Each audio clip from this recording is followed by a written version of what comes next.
क्या कभी आपने सोचा है कि एक ऋषि का अहंकार कैसे भगवान के धैर्य से टकराया और उस टकराव ने कैसे जन्म दिया तिरुपति बालाजी की उस दिव्य लीला को, जिसके दर्शन के लिए आज करोड़ों लोग जाते हैं।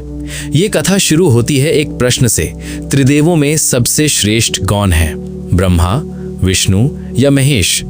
देवताओं के बीच इस बात को लेकर मतभेद बढ़ने लगे। तब सभी ने मिलकर यह निर्णय लिया कि इस प्रश्न का उत्तर केवल कोई महान ऋषि ही दे सकता है, और इस कार्य के लिए चुना गया महर्षि भृगु को। महर्षि भृगु अत्यंत तेजस्वी और ज्ञानी थे, लेकिन उनके भीतर एक सूक्ष्म अहंकार भी था। उन्होंने ये निश्चय किया कि वे स्वयं जाकर त्रिदेवों की परीक्षा लेंगे। सबसे पहले वे पहुंचे ब्रह्मलोक। वहां उन्होंने भगवान ब्रह्मा को देखा, जो सृष्टि की रचना में लीन थे। भृगु मुनि उनके सामने खड़े रहे, लेकिन उन्होंने न प्रणाम किया, न कोई सम्मान दिया। भगवान ब्रह्मा ने ये देखा। उनके भीतर क्रोध उत्पन्न हुआ, लेकिन उन्होंने अपने क्रोध को नियंत्रित कर लिया। भृगु मुनि मन ही मन समझ गए कि यहाँ क्रोध उत्पन्न हुआ, और वे वहां से आगे बढ़ गए। इसके बाद वे कैलाश पहुंचे। भगवान शिव ने जैसे ही उन्हें देखा, वे अत्यंत प्रसन्न हुए और उन्हें गले लगाने के लिए आगे बढ़े।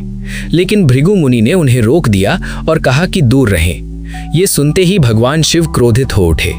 उनका क्रोध इतना प्रबल था कि उन्होंने त्रिशूल उठा लिया। तभी माता पार्वती ने उन्हें शांत किया।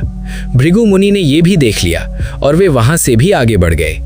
अब वे पहुंचे वैकुंठ, जहां भगवान विष्णु शेषनाग पर विराजमान थे और माता लक्ष्मी उनके चरणों की सेवा कर रही थी।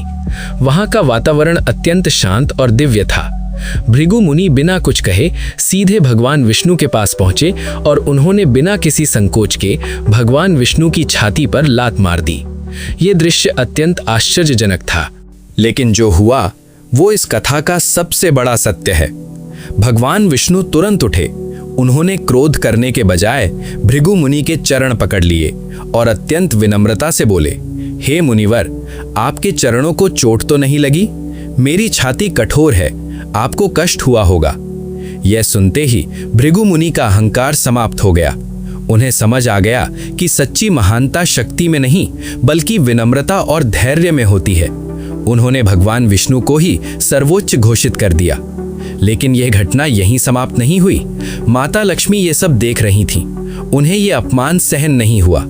उन्होंने कहा कि जिस स्थान पर उनके पति का अपमान हो, वो वहां नहीं रह सकती, और वे वैकुंठ छोड़कर पृथ्वी लोक पर चली गईं।